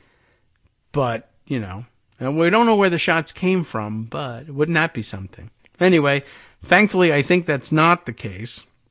Here's Ryan Riley's article about the thing that was the case, though. And you'll see, it's just sort of interesting and surprising. Like, why are we only finding out about these things now? And I guess this is about how slowly the wheels of justice can actually turn, I guess. And this wasn't his only problem. Newly unearthed footage from January 6th appears to show a rioter, a man identified in an NBC News story nearly 2 years ago, by the way. So again, he's been identified. You'll find out later on that there's no January 6th charges pending against this guy. That may now change, but even so, even without the gunfire, he's pretty clearly identified in some very insurrection-y activity. How is it that he's not charged? I know they have huge numbers of people to charge, but still. So, a man identified nearly 2 years ago is now, of course, seen firing a gun into the air outside the Capitol during the attack. Online sleuths who have aided in hundreds of January 6th prosecutions say he is the same man they identified to the FBI, who is currently individual number 200 on the Bureau's Capitol Violence page. So it's not that the FBI is uninterested in the person who did the things he was seen doing. They would like to know. They only know he's individual 200, but for 2 years, everyone else has known that he is John Emmanuel Banuelos. But here we go. So he is on this page. Videos and photographs from the Capitol on January 6th showed him with what appears to be a gun in his waistband. And I guess we can now kind of definitively say it must have been a gun because later he is seen shooting it in the air. As NBC News previously reported, that man, John Emmanuel Banuelos, told Salt Lake City police that he was at the Capitol and had been captured on film with a gun. He told the police, quote, "I was in the D.C. riots," unquote. He told the investigators, according to a police transcript, quote, "I'm the one in the video with the gun right here," unquote. So what's the holdup?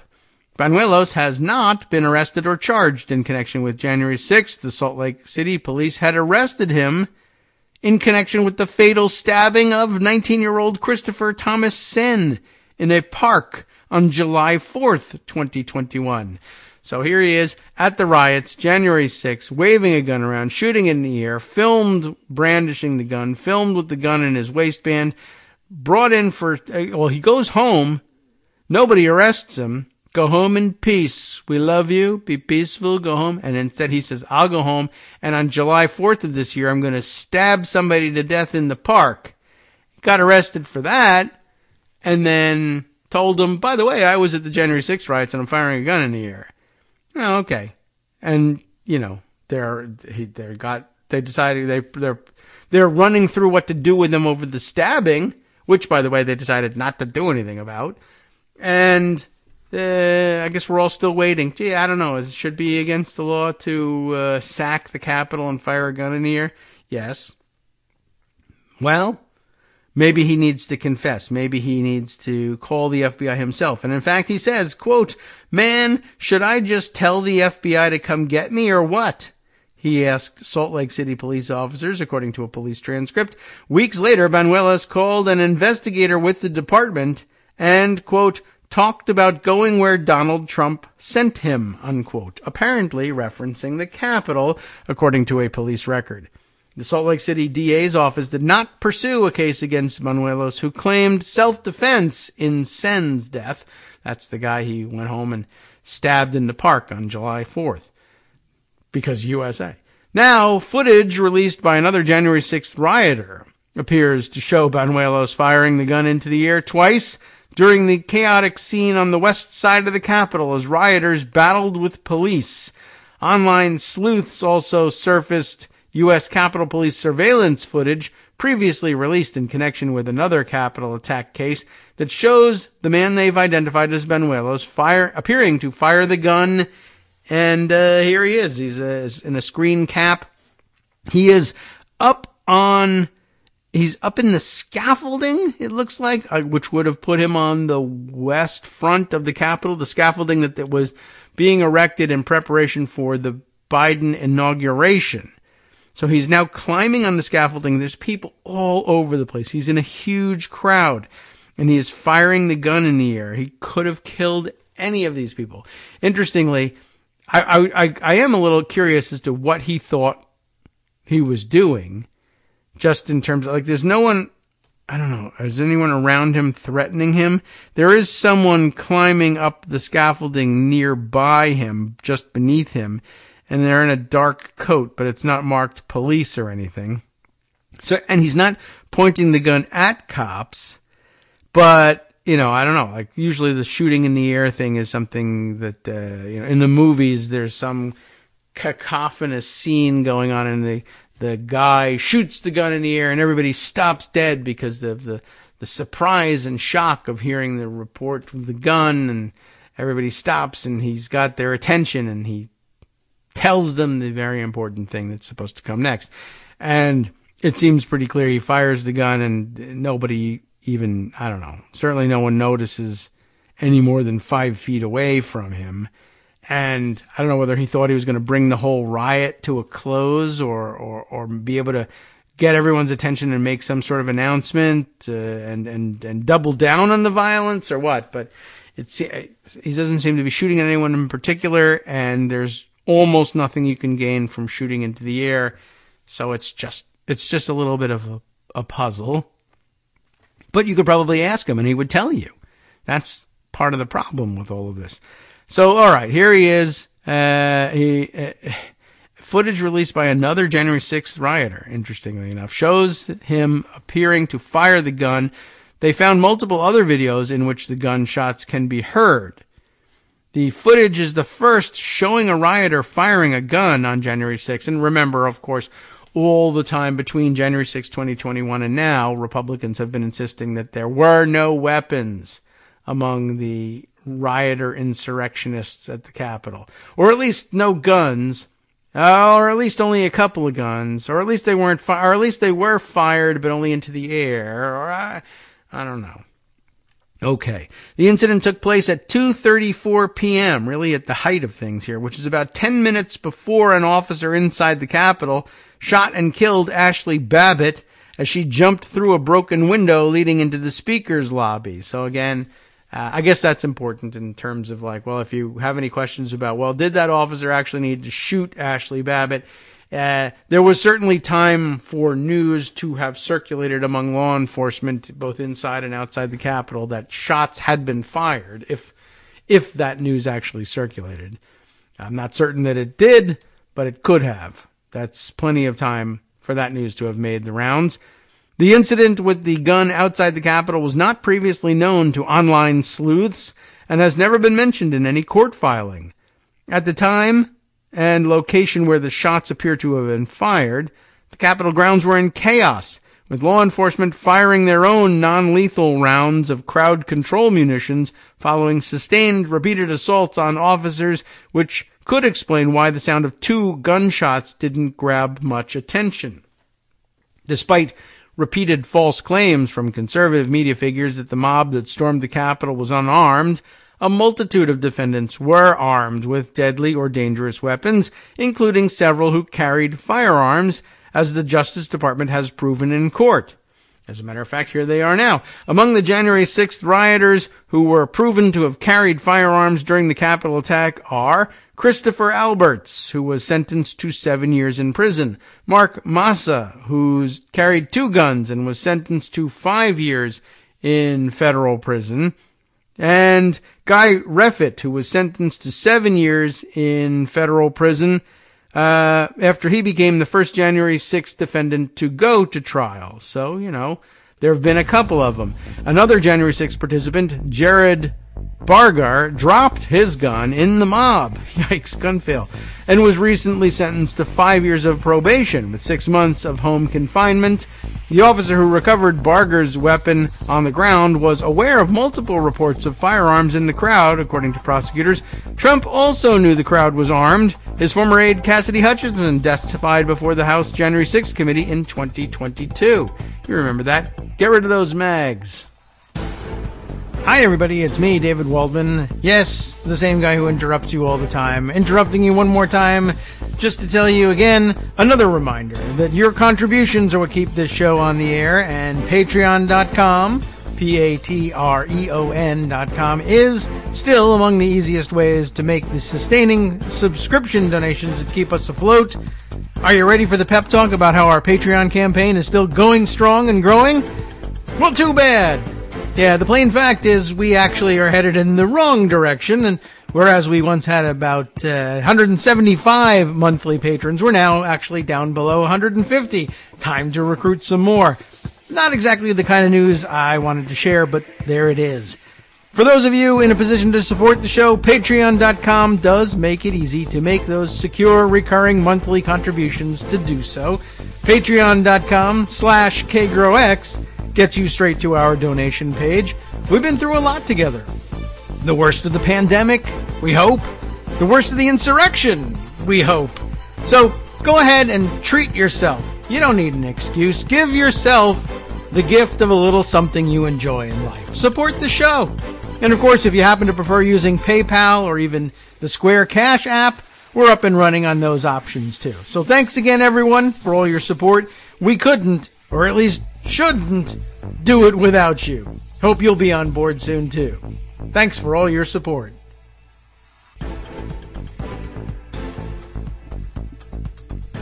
All right, welcome back now to the Kagro in the Morning Show here on Netroots Radio.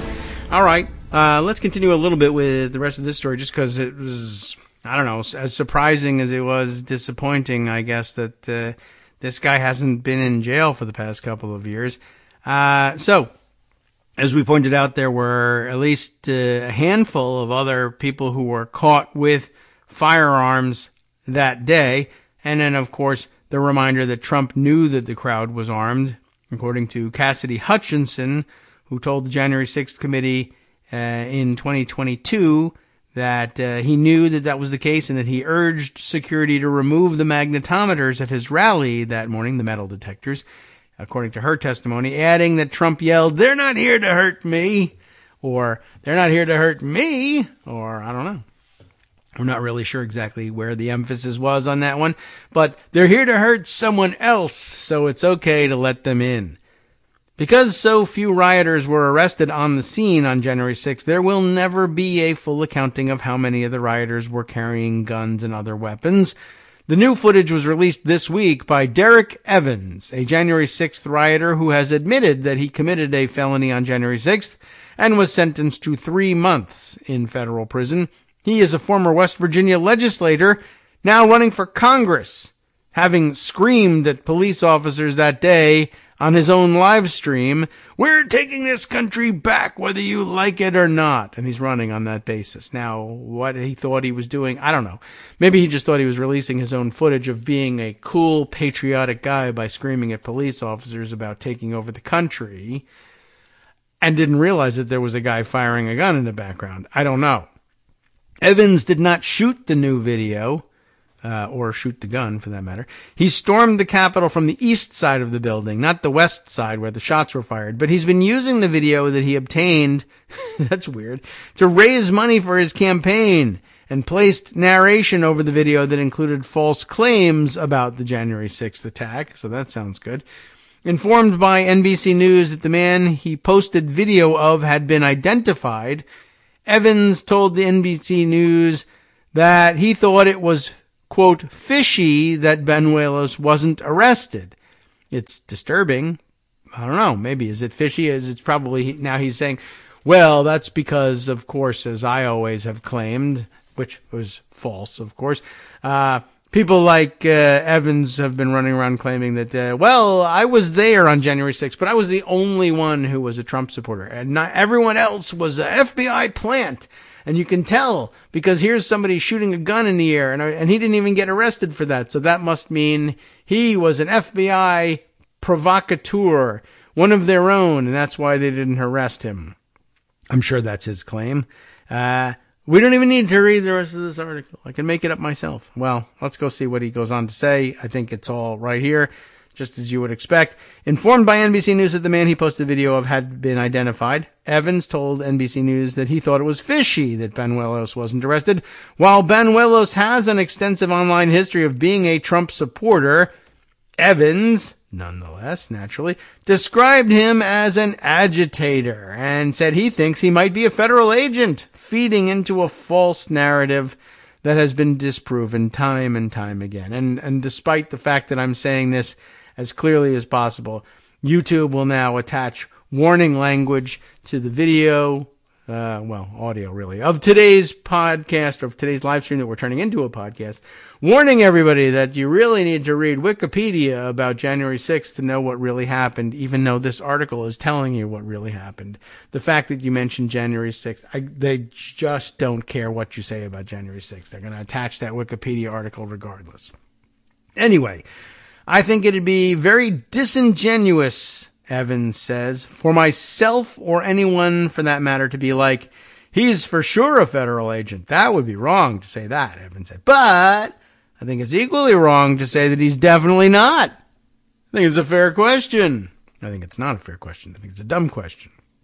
The U.S. Attorney's Office for the District of Columbia, which has overseen more than 1,250 cases brought against January 6th rioters in the more than 3 years since the Capitol attack, did not immediately respond to a request for comment about any potential criminal case against Banuelos. Banuelos did not immediately respond to a message sent to one of his social media accounts. In the nearly 2 years since Banuelos was publicly identified, a social media account under his name has sent threatening messages to online sleuths who have been working to investigate January 6th. The target of those threats told NBC News. One of the videos Banuelos has sent to the group containing an implied threat shows Banuelos holding a gun. That footage appeared in a recent PBS segment about the sedition hunters' work. So, well, that does seem like he's due for a reckoning at some point. Is it happening?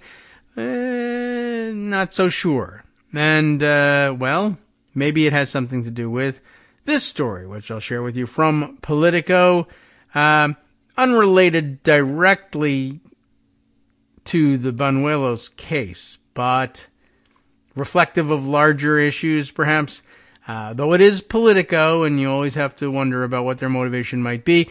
White House frustration with Garland grows. The president believes the special counsel investigating his handling of classified documents, different case, same AG, but of course we saw that story break on Friday, the unusual treatment, let's say, that the special counsel investigating Biden's retention of classified documents after he left the vice presidency, the way the emphasis, or the way they emphasized his age in all of this has come under some question, to say the least. We were able to address it on Friday, wondering, how does it, become part of the report? By the way, I should point out, if I didn't point it out on Friday when it happened, somebody has made a very good, I think, observation here about the impropriety of having included that portion, that commentary in the report, where, again, what ends up happening is the special counsel, Robert Hur, includes language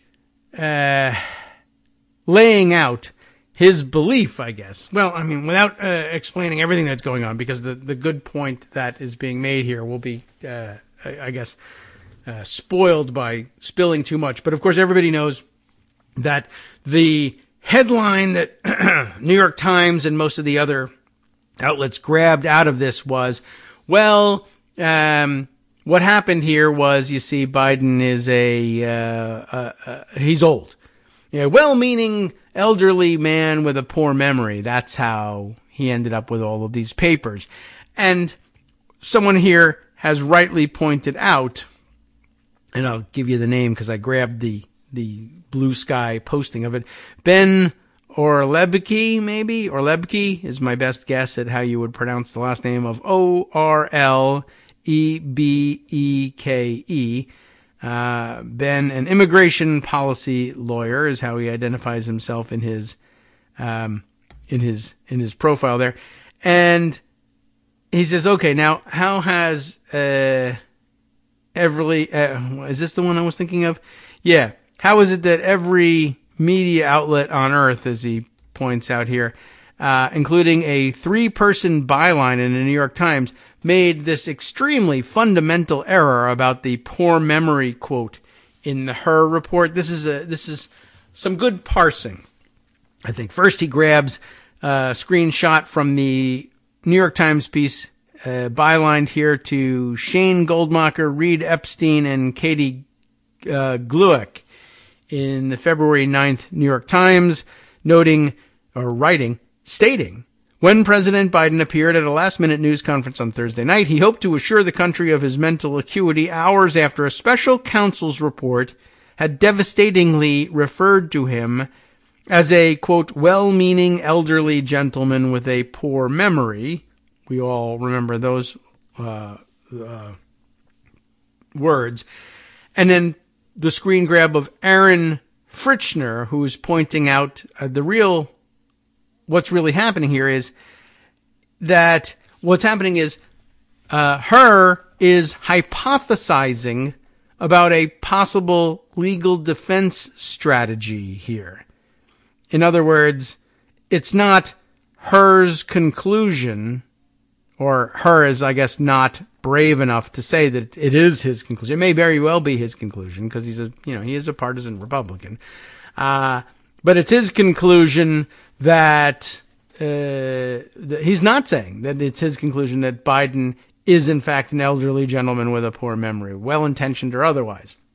He's saying, well, we're not going to bring charges because we're worried that he could present as a defense to a jury the claim that, well, I'm just a well-meaning elderly gentleman with a poor memory, not a document thief, not a conscious document thief like Donald Trump.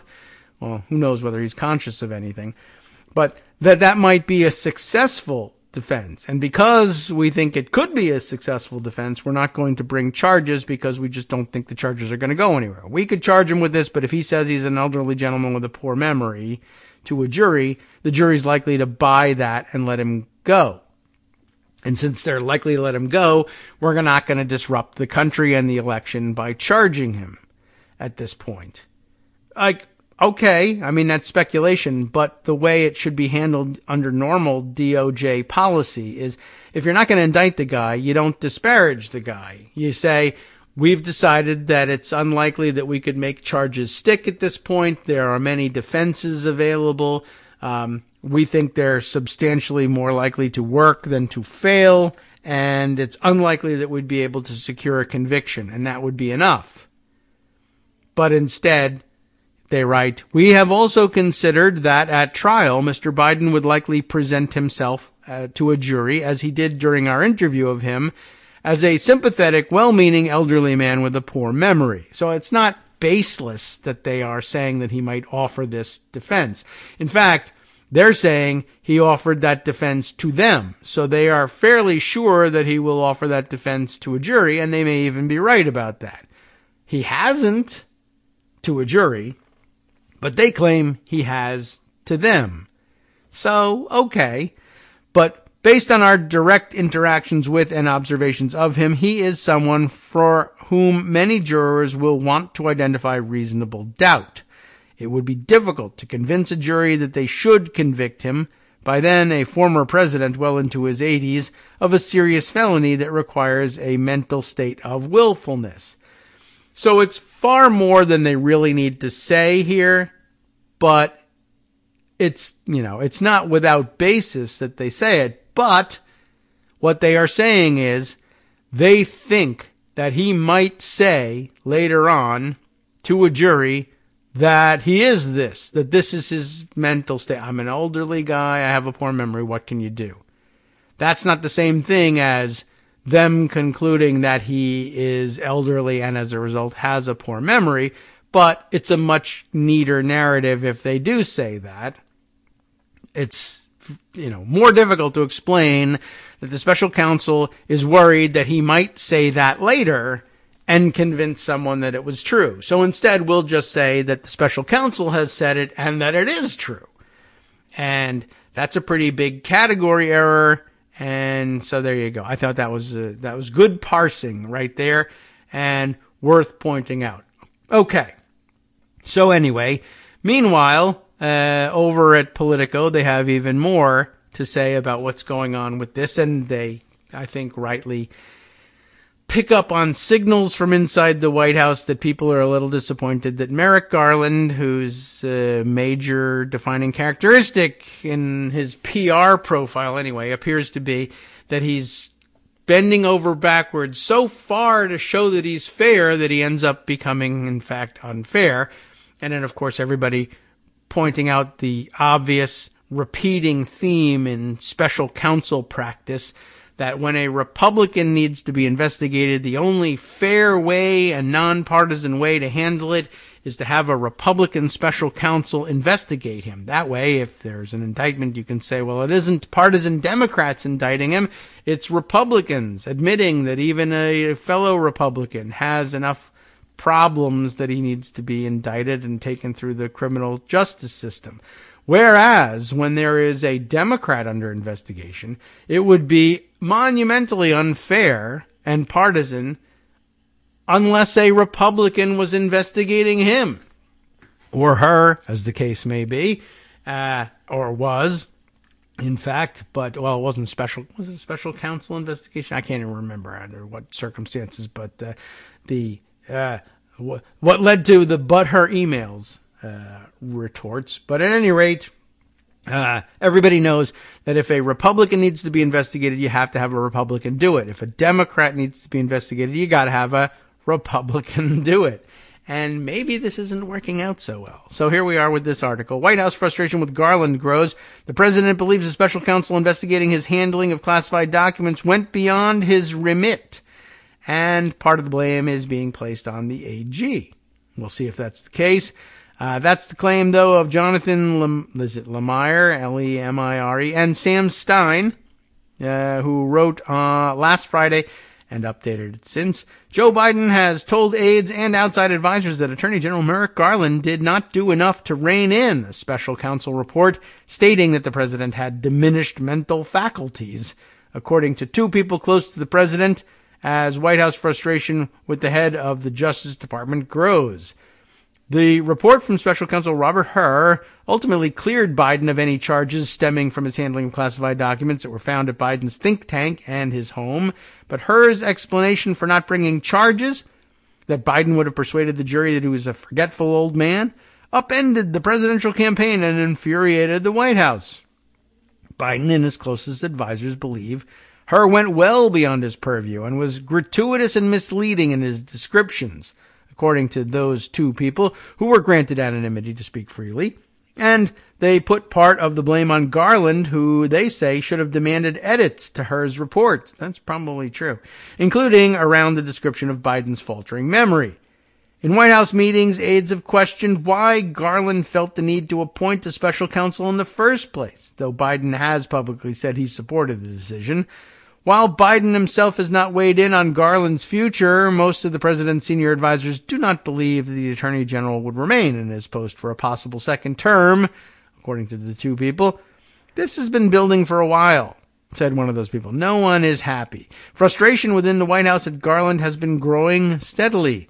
Last year, Biden privately denounced how long the probe into his son was taking, telling aides and outside allies that he believed the stress could send Hunter Biden spiraling back into addiction, according to the same two people. And the elder Biden, the people said, told those confidants that Garland should not have eventually empowered a special counsel to look into his son, believing that he again was caving to outside pressure. In recent weeks, President Biden has grumbled to aides and advisors that had Garland moved sooner in his investigation into former President Donald Trump's election interference, a trial may already be underway or have concluded, according to two people granted anonymity. I don't know, I guess it's a different two, to discuss private matters. That trial could still take place before the election, and much of the delay is owed not to Garland, but to deliberate resistance put up by the former president and his team. A spokesperson for the Department of Justice declined to comment, of course, but one former senior Justice Department official noted that some of the frustrations being directed at Garland are better directed toward the White House. The president's team had the option to exert executive privilege over elements of Hur's report, but declined to do so. That could be, yeah. And had Garland made edits to the report, he would have had to explain those redactions to Congress. Beyond that, Garland felt the need, everything has shifted here. Felt the need to appoint a special counsel in the classified documents in part because the president's team bungled when the first documents were discovered. The way in which the White House story kept changing at the outset made it much more difficult for the Justice Department to resist having a special counsel, the former official said, speaking on condition of anonymity. Had there been a very clear story at the beginning, it would have been easier. Maybe true. Good point. Biden picked Garland as his attorney general with the stated desire to restore a semblance of independence at the Department of Justice that he and others believed was lost under Donald Trump. He announced the nomination the day after the January 6th attacks at the Capitol, a backdrop that Biden offered up as proof that someone of Garland's stature and temperament was needed in the post. Your loyalty is not to me, Biden said. You don't work for me. You're not the president or the vice president's lawyer. Democrats close to Biden fear Garland has become too consumed by that instruction to appear impartial. What Democrats do is they bend over backwards not to look partisan, and then they end up hiring people that are partisan, but in the other direction, said a Biden donor granted anonymity to speak freely about the top law enforcement official in the country. Not that a donor would necessarily know. There's no question in my mind that the villain here is Merrick Garland. I don't know. It's not often that big Democratic donors have the kind of expertise I would need to agree with their assessments. But the fact that they're griping is of some interest. But others say Garland has done a commendable job balancing out extremely thorny legal and political matters while maintaining the DOJ's credibility. If you look at each of these decisions, they are very thoughtful. They are not reflexively ducking responsibility, as some would suggest. Rather, they are looking at what the department is supposed to do in any given circumstance, said Jamie Gorelick, the former U.S. Deputy Attorney General. I understand the cumulative impact, but you have to play out what the alternatives are. With the Trump probe already in the hands of a special counsel, Garland not appointing a special counsel over the classified Biden documents and simply closing the investigation himself would not have been credible to the country, she said. Justice Department officials say Garland has delivered on a number of fronts, many of them closely identified with Biden or his priorities. Soon after arriving, he announced reorganizations and new initiatives aimed at cracking down on a wave of violent crime that beset many cities in the wake of the pandemic. There are signs that those efforts are bearing fruit. Crime's down. Got that. Garland and his deputies have also reinvigorated federal law enforcement in areas Republican administrations often downplay, fighting to preserve abortion access in the wake of the Dobbs Supreme Court decision, aggressively investigating claims of civil rights violations by police, and filing a flurry of often successful cases opposing mergers and alleged monopolistic practices. But it has been his handling of the overtly political cases that has prompted Democratic agitation, and chief among those decisions now is his selection of Hur, a Trump-appointed U.S. attorney, to oversee the classified documents case. I had refused to criticize him, but appointing Hur, who is obviously a Republican tool and who issued what I think is an irresponsible report which violates DOJ standards, was a mistake, said Robert Shrum, longtime consultant to the Democratic Party. I think Garland will be criticized by historians. We've had some terrific attorneys general and some not so good attorneys general, and I think he's going to rank in the not so good. Biden, for his part, has kept his frustrations with Garland private. Good. Even after publicly admonishing her in a press conference on Thursday for saying he couldn't remember the year his son Beau died. On Friday, the White House distributed a list of quotes critical of her that did not mention Garland. Senate Democrats questioned about Garland on Friday declined to weigh in on his tenure. I'm not going to get into criticizing the Attorney General at all, Senator Tina Smith of Minnesota told Politico. Asked on Friday whether the president had confidence in Garland, Ian Sams, a White House spokesperson for oversight and investigations, noted Biden's comments from the day before, saying he supported the appointment of a special counsel. But even as the frictions between the White House and DOJ remain relatively contained, outside Democrats are now openly airing their disapproval with Garland's conduct, and their fears that his selection as Attorney General may end up being fatal for Biden. I don't know about that, but Garland is far and away Biden's worst appointee by an order of magnitude. Who's saying it? Robert Kuttner, co-founder of the liberal American Prospect. And we all pay the price. If Biden goes down the drain because Garland has mishandled the investigation of Trump and gave Republicans a weapon, then the country pays the price. It's not just that Biden gets punished for the stupidity of appointing Garland. Well, okay. I mean, if you lose, it's problematic. If you lose, it's not necessarily just Garland. But okay, just wanted to sort of note that there was this tension and frustration.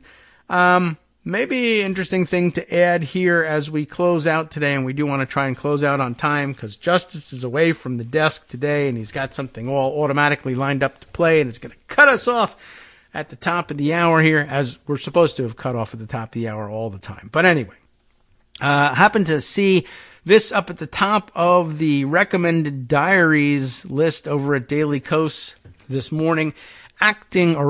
Former acting, or rather I should say former acting, yes, FBI Director Andrew McCabe. In the headline it says here, exposes her. I'm reading the diary from, not Kansas anymore. There we go. Not KS, Kansas anymore.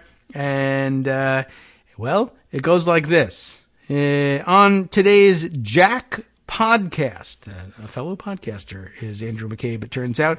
Co-host and former FBI acting director Andrew McCabe aired his knowledge and mostly negative opinions about special counsel Robert Hur. And it was eye-opening. We'll try and open your ears with this one.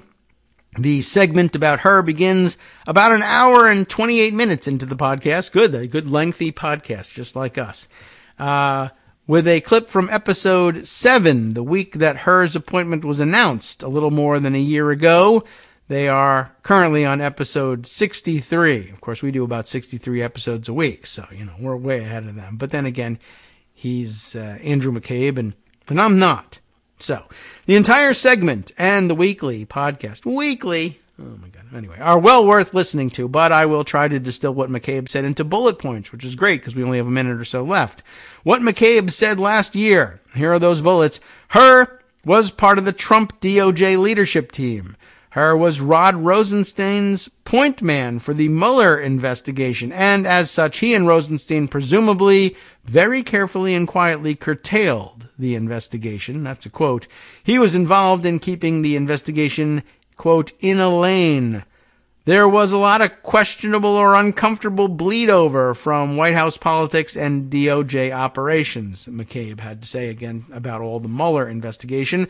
McCabe's current points about the Hur investigation include that the special counsel is supposed to follow DOJ policies regarding not impugning the character and reputation of people who are not being charged with crimes outside of the facts of the case.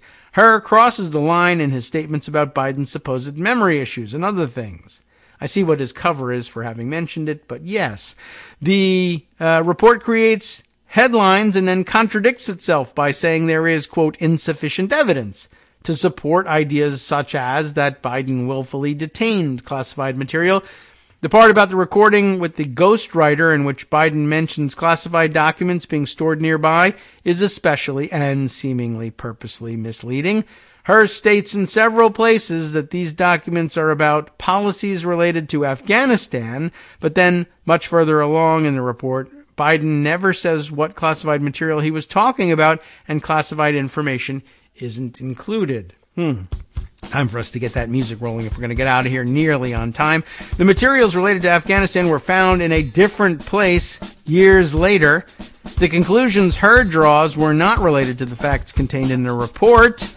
The real reason Biden wasn't indicted isn't because he's old and cute, but because of the lack of evidence, and also that Biden would likely have had successful defenses.